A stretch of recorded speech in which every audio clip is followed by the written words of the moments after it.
Welcome to What Brought You Here Today, an interview-style mental health podcast that focuses on real experiences and how we navigate and move through them.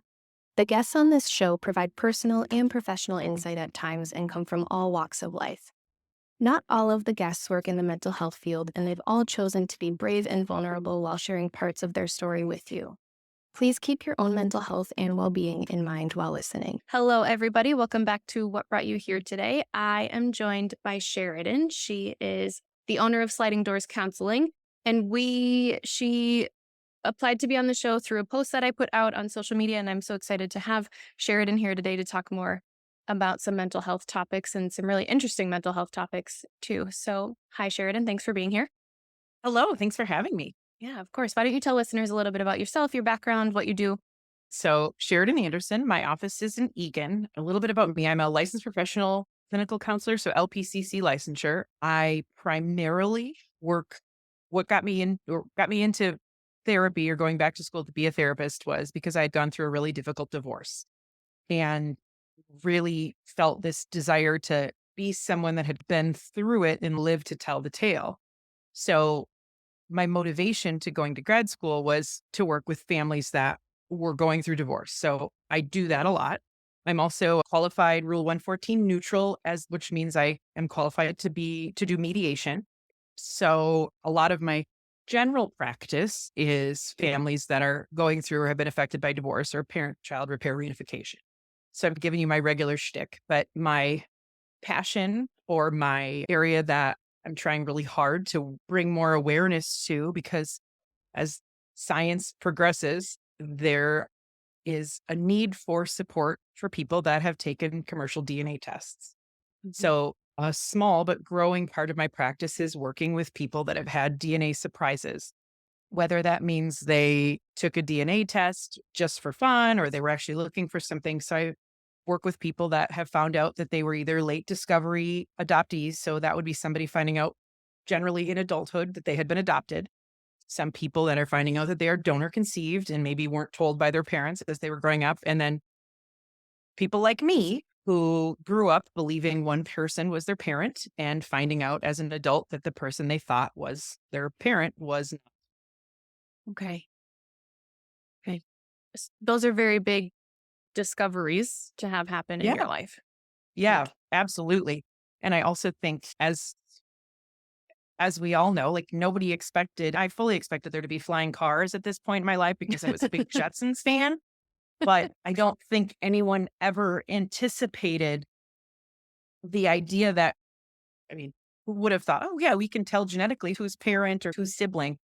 And now, the statistics show, like over 200 million people just in the United States Well, have taken commercial DNA tests. And I think, could be wrong. I should check my work, but I think that's as of 2019. So okay. 5-year-old data says 200 million people. And What is like sparking that? well, one part of it is probably TV shows like Finding Our Roots I think it's Finding Your Roots or different things like that. Some of it is just interest in health information. There's various things. My motivation, although I had always been a person that was just really interested in my family history and tracing my relatives. I was like an early fan of the ancestry.com's like family tree stuff well before I was aware of the DNA testing option.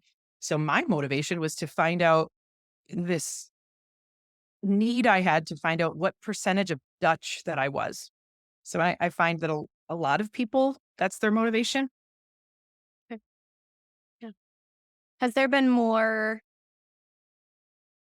maybe more advancements with like science and technology and people moving maybe from ancestry.com to more of like really in-depth genetic testing?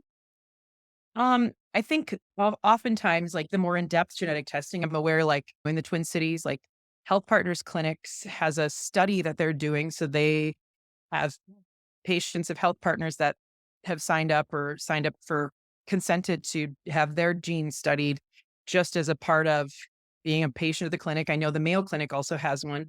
So there's that. But then there's also like someone like me, I had a DNA surprise, which then that led to me finding out information about my biological father's family And I had a health scare a few years ago that made me move forward with the full panel of genetic testing for health reasons. So I think it may not be something that people, and I can't really speak to if people are just doing it because they're curious about their health, but I think a lot of it might be if they have any reason to believe that there's like an unknown in their family or, oh, grandma was adopted or that kind of stuff, that they're more likely to do like the health screening. And those have become more and more developed in my work as a therapist. And I'm not sure if you have clients that have used this, but there's something called Gene Sight. And I'm Yep. sure there's other companies that are their competitors. I just don't know their names, where you can do a cheek swab and find out like what medications are most effective, least effective, that kind of stuff. So that stuff's changing all the time. Hmm. Yeah. Did you have more to add to your bio? No, I guess that probably it. Okay. Sorry. Okay. No, that's okay. I started asking questions. So I got Yes. the curiosity got the best of me. Yeah. So I Well, and I just don't, wanted I to. mean, I'm sorry. And I hope you can edit this part out. Right? Do you want me to talk about my story? I don't know if I should. It's 100% up to you. If you're comfortable sharing bits and pieces of it or Yeah. most Yeah. of it, I it's just really up didn't, to you. I didn't know if that should be part of my intro or just overall. That was, yeah. I haven't Yeah. found a good way to segue that into my intro yet. So maybe that's part of why I'm, Yeah. If you think if it would be relevant or helpful, I think I'm curious about how this yeah. came about. Do you mind me just saying, if you ask, I can answer you, but I haven't figured out how to make it flow. Yeah. Yeah. Okay. Definitely. Okay. Yeah. Thank Yeah. you. Yeah, of course. I'm just going to write down the Sorry. time. No, it's okay. I'm going to write down the time so I remember to edit that little section out. Okay. So we were just talking about that. Let me just figure out. So let's chat a little bit about your story and how this happened for you. So you mentioned finding your biological father. What happened? Well, funny enough, so people listening to this don't know, but it actually is Amazon Prime Day today. Why that's funny is when I was turning 40, so in 2018, Amazon Prime Day was on my birthday. And I had a $100 What a great day. bill from my in-laws that was just mine to spend however I wanted. And 23andMe tests were $99. So I bought one. And the test it came in the mail. I took the test and then I went on a trip with my mom and sister. We went to the Netherlands because I had been there before, but we went on a trip to, I don't know, go back to Holland because I knew I was Dutch. And so did that, turned 40. I had this grand plan when I turned 40, each month I was going to do something big, right? I don't know if everybody does it, but that's what I had done. And funny enough, 2 months later, I got the results. They came to me and it was a night that we were going to a concert because my grand plan of doing amazing things each month for my 40th year. And I got my results and I raced home to open them with my husband, I don't know, and opened up my little whatever. And I was like, oh my gosh, I'm 64% Dutch. I don't know why that was important, but it was. And then I clicked over and, oh, I matched with my mom. I was a 50% match with my mom who had taken the test at some point. And then I matched with someone else who had a name that was similar to a family name that I had grown up in the town I had grown up in. And I was like, wait, this doesn't make sense because I had grown up believing or knowing that the person that my mom was married to, she married her high school sweetheart, the person that attended my birth, he had died by suicide when I was 6. Okay. So I grew up believing that the person that was my biological father had died. And so my mom had remarried. I was adopted by her husband and grew up with suicide wasn't in the 80s.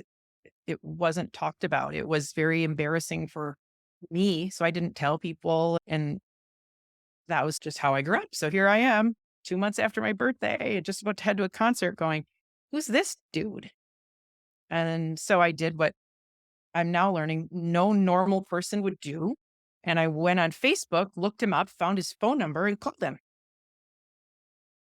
Yeah. My husband was like, what are you doing? And I was like, and I left a very nice message. And I just said, hi, I got my DNA results and I just wanted to reach out because it looks like we're related.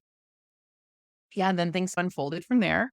And funny enough, in my senior yearbook, in my senior year, like the seniors are all sitting for the track team picture. The seniors are all in the front row. I'm sitting there in the front row. And now if I look back in the very, very back row on the bleachers is a girl that looks very much like my daughter, who was my ninth grade half sister, who I didn't really know, but she was right there in my track picture. My gosh. So, yeah, so that was just a crazy can of worms. And it was 2018, and this was pretty new. So I have a feeling that the commercial DNA companies really did a marketing push in 2018 because a lot of people had these discoveries in 2018.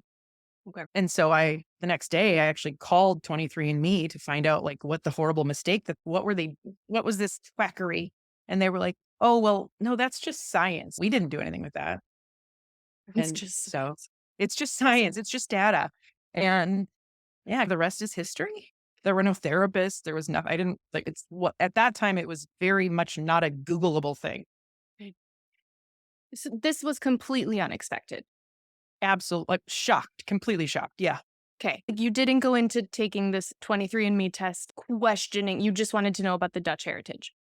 Correct. The person that I believed was my dad, brown hair like me, brown eyes like me, and my son. I have three daughters and a son, and my son is very tall. And in my family, my ex husband is not very tall, and the person that I believed was my dad was like 6'4", 6'5". That made sense. Why do I have this really tall kid? Yeah. So no part of me ever questioned that ever. Okay. Nope. Okay. Can I ask what your mom did, said, thought, Um, reacted?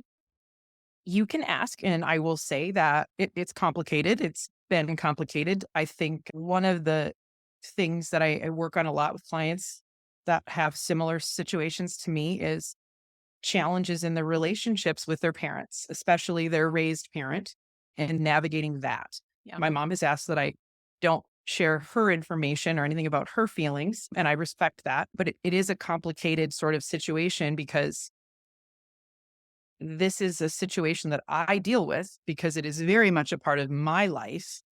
And I had no ability to impact it. Like I didn't cause it. I can't.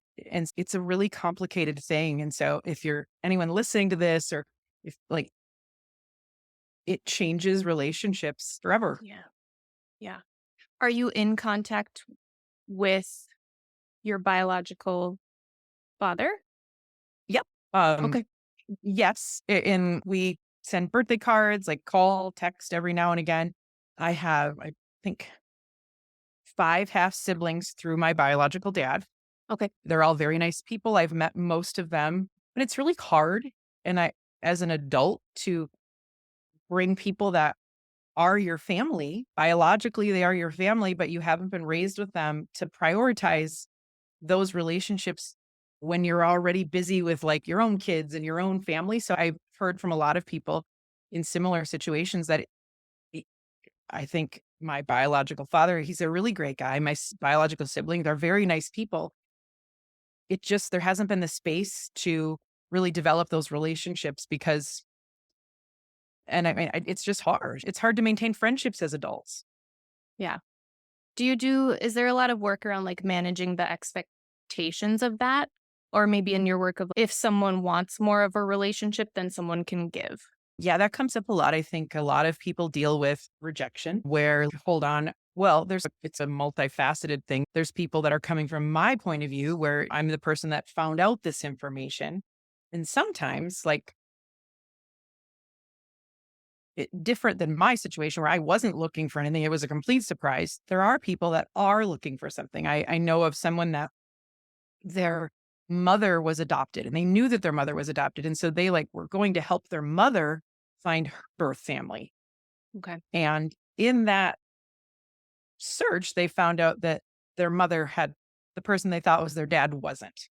And so you can imagine that's another twist in the family dynamics. And so there can be a lot of resistance from the family that you grew up in or were raised by, not even considering the fact that you have to reach out to somebody potentially, or some people choose not to, because some people are like, I absolutely don't want to contact them. The family that I have is my family. I don't want to know, or they're afraid of disrupting this. There's others, and have worked in volunteer capacity, others that have said, like, I reached out to the person that was my biological father. He was very nice, agreed that he did know my mother, but he does not want his family or his children to know. This has a huge ripple effect in so many families. Or there's people that are like, don't tell grandma. Or if you're going to meet people that meet their biological father, but biological father doesn't want his mother to know who she is, who the child is. It's just really complicated in ways that it's impossible to anticipate. Yeah. And you're almost maybe simultaneously moving through stages of grief and acceptance. Absolutely. I think one of the things when with clients or even when someone asks me, I think about, well, I've never been an Android user, but if for iPhone users, like when I learn how to use there's an update, or like when the iPhones went from having a button to no button, it took me a while. And I was like, okay, got it. I have figured this out. And then the next update was something else. And so are a lot of painful or stressful or changes in life. Whenever I think I've got it, something else comes up that I'm like, oh, guess I have to adapt and figure this out too. And so it's certainly grief. It's also very much attached to identity. A lot of people I've talked to and worked with, like, you really do have to, you start to go back in your mind over all the information you've ever been told and go, should I have seen this? Oh, was this there the whole time? There are people.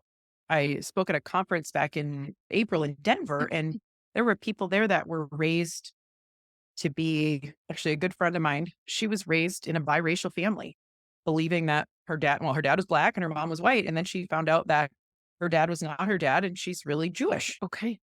Thinking about a cultural shift, like, it's just hard to make sense of who am I in the world as it relates to all the information I've been told.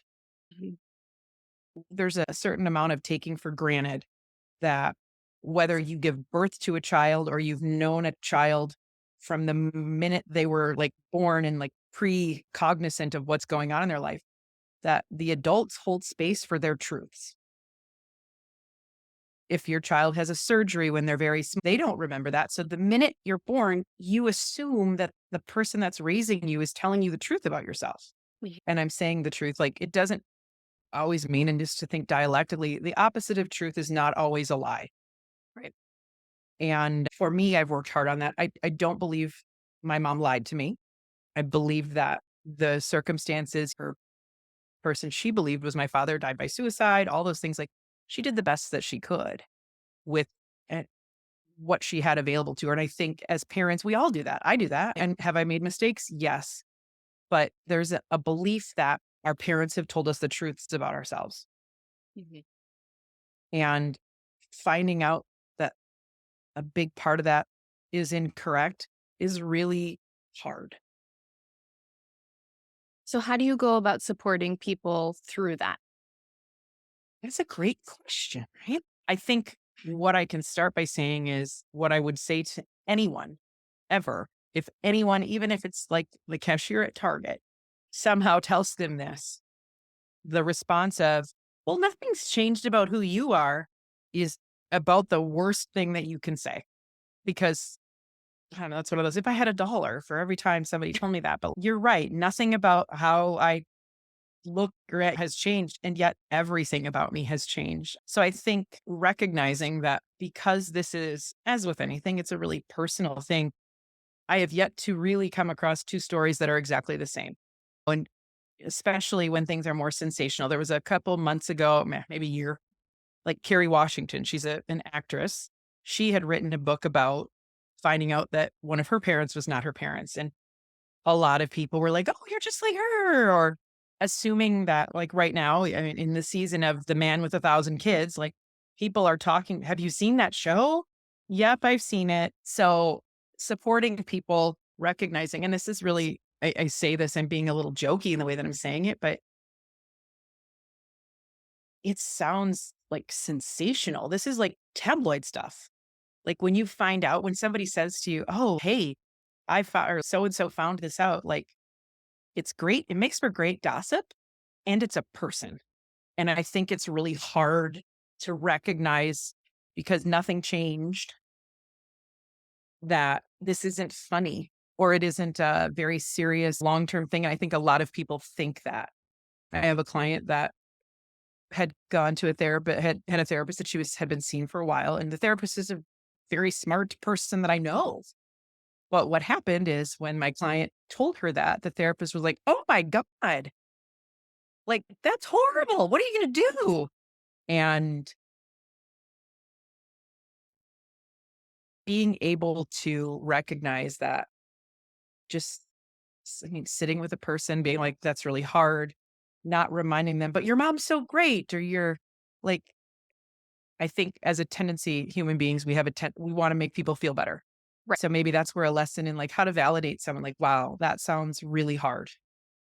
Or Yeah. not reminding them about how amazing their family is, just being there in that moment. And because, I had talked about it a little bit ago, but when you think about all the people that have taken it, that puts us, if you're in a room with 30 people, statistically, one of them has found out that their biological parent that they grew up with is not.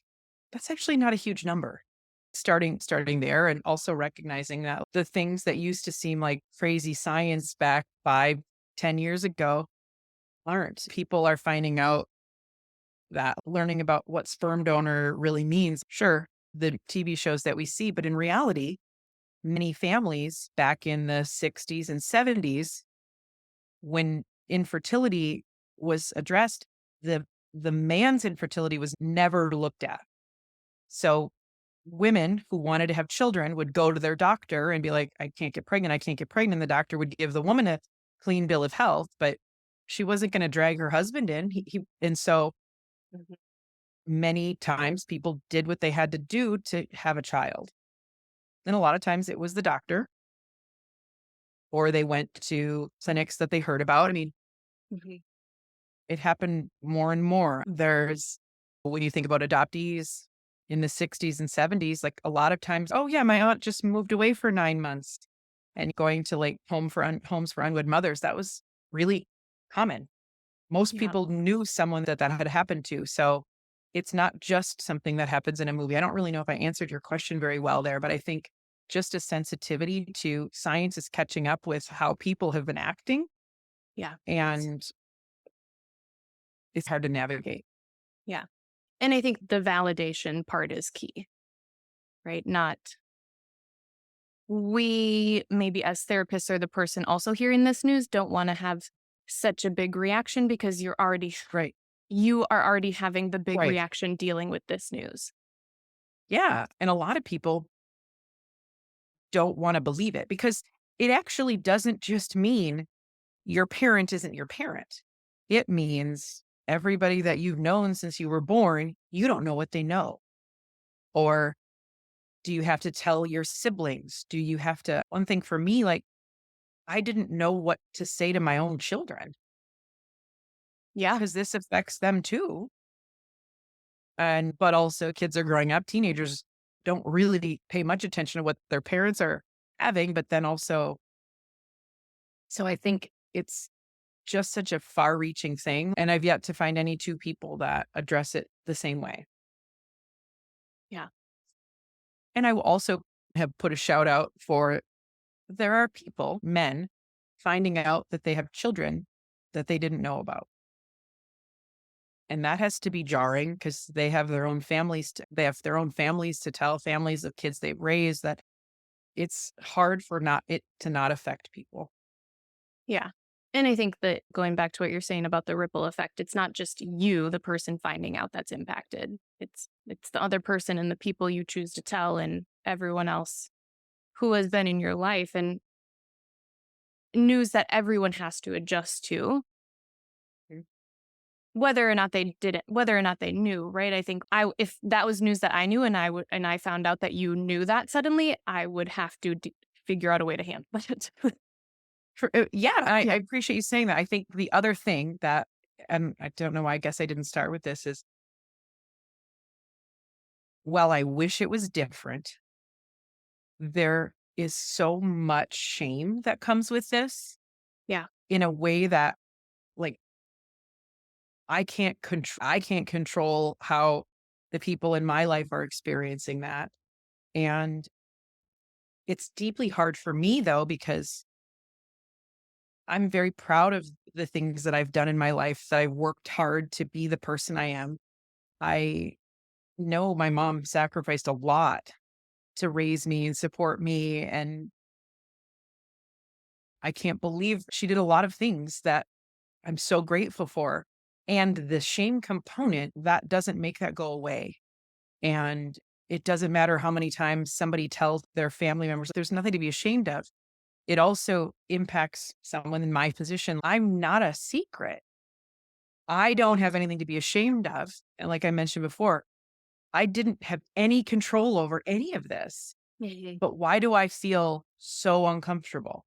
Well, I think I know why. Sex is hard to talk about, and that's how this started. That's where a lot of those sort of things have been. They're they're private things, and the shame comes from that. But like, how do I recognize? Like, how can I be proud of I am in my identity when there's so much shame around my beginnings? Can I the man who had raised you, who stepped in to be your father, did he believe that he was your biological father? Do you know? And if you do not have to answer this, I'm I don't know. He died when I was so young. yeah.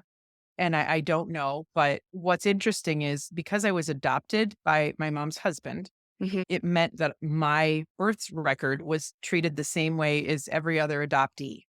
And why that's important is as of July 1st of 2024, Minnesota law changed so adoptees could have access to their birth records. Whoa. And why that's important is because all my life, my birth certificate has bothered me because it shows the person my mom married as though they attended my birth and they weren't there. And I was always like, this isn't true. This bothers me. But this is a big, like from a legislative standpoint, progress in moving the laws to match the science so people can have access to knowing what's their original birth certificate information.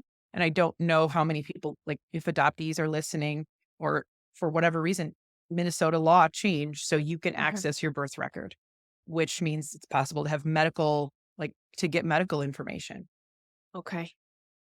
So just so I'm understanding, so when when you were adopted, your birth certificate, birth record was changed to show that name. The person, yep, to change to that name, not the person that was attending my birth. And so it was essentially like I was adopted. It's How's super that messed possible? up, right? How's that possible? I'm like, how Yeah. is that possible? But okay.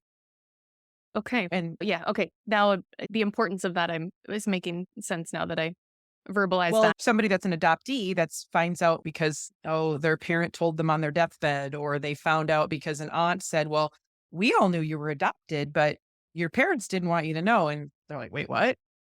Having access to be able to get because prior to that, you couldn't get access without your parents listed on your birth certificate's permission. Okay. So for adoptees, that's a really big deal to Yeah. be able to find out where the adoption went through, what that looked like. Okay.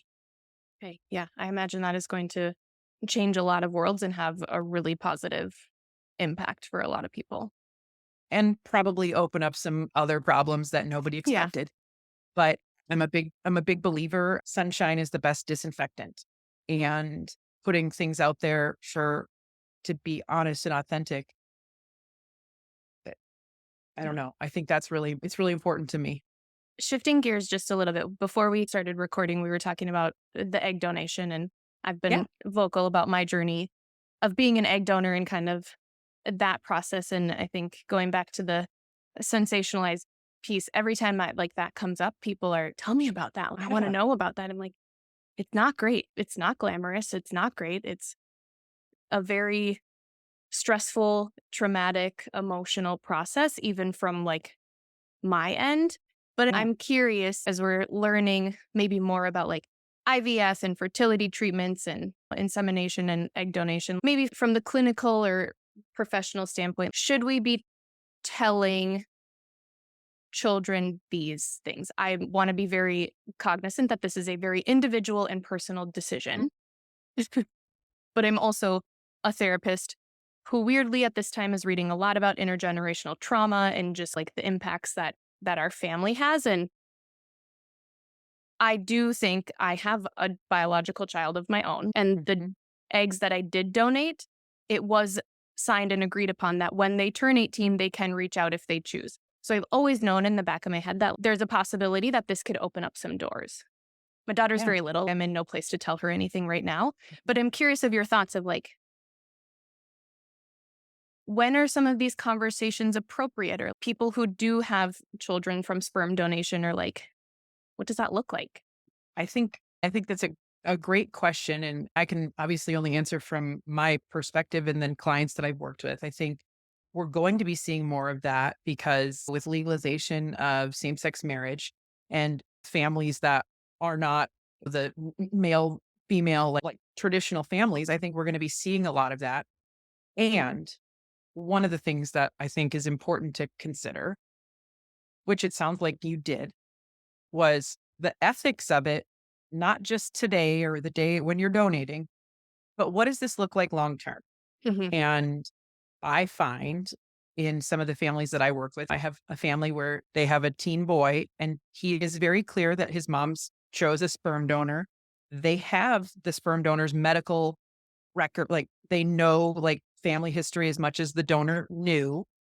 And I think I really do believe this that when you take the kind of the energy out of it being a I can't ask or it's a secret or it's something that i- it does reduce like a child's curiosity about the truth. Like we all can tell when we don't have a whole truth. And so you whenever your daughter's able to comprehend that as she's able, letting her know, hey, this was a thing that I did, and these are the reasons I made these choices.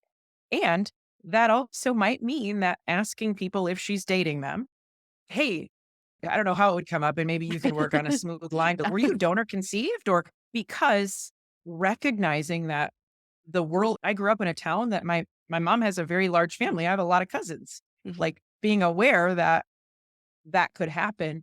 But as I think we progress societally and it's more common, recognizing that maybe that is a question to ask when we date people.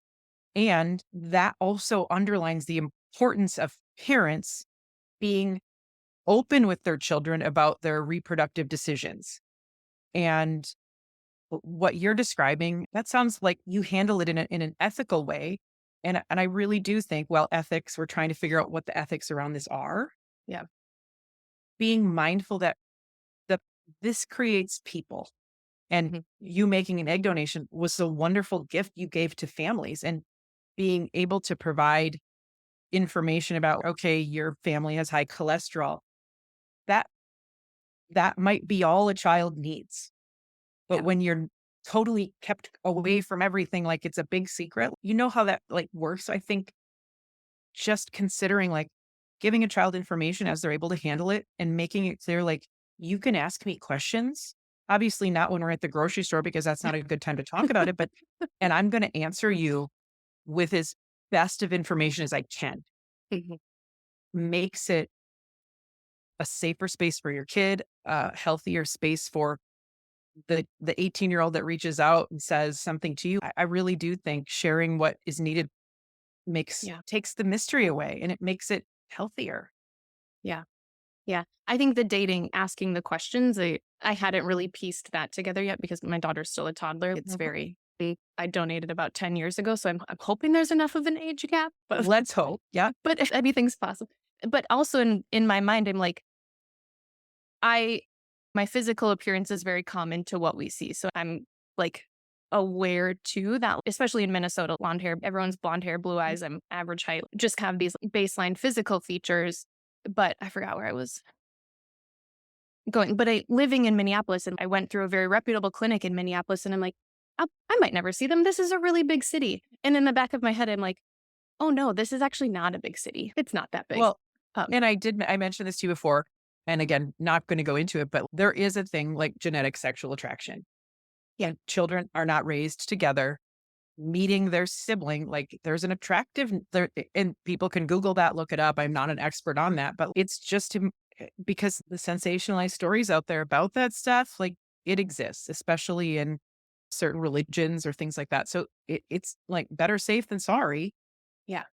Yeah. And So, yeah, I think safety, especially as a therapist in the state of the world, like my goal is always her safety and protecting her. And for who knows what would happen in the next 8 to 10 years if any of these children do come forward, I think just being aware that the option is there. well, and I'm saying this to you, like knowing I'm talking to a therapist, I think that as parents, being able to do our own work on our crap makes it easier for us. There's not shame around you choosing to be an egg donor. Mhm. And when parents have shame about something and then they don't share necessary information with their children, everyone can be damaged. That is how intergenerational trauma happens because Yeah. parents don't do their work on their, like, maybe the uglier sides of their life. And so kids are shortchanged from knowing things that could be, you get where I'm going and right on Yeah, down. definitely. Yeah. Well, I feel like our conversation is just getting started and we have just a few minutes left. Any final thoughts that you want to leave the listeners with?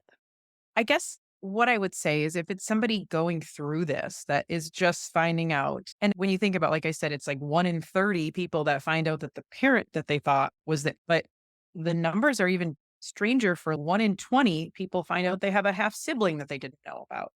So this idea that someone somewhere is going to find out something that is a family secret is pretty high.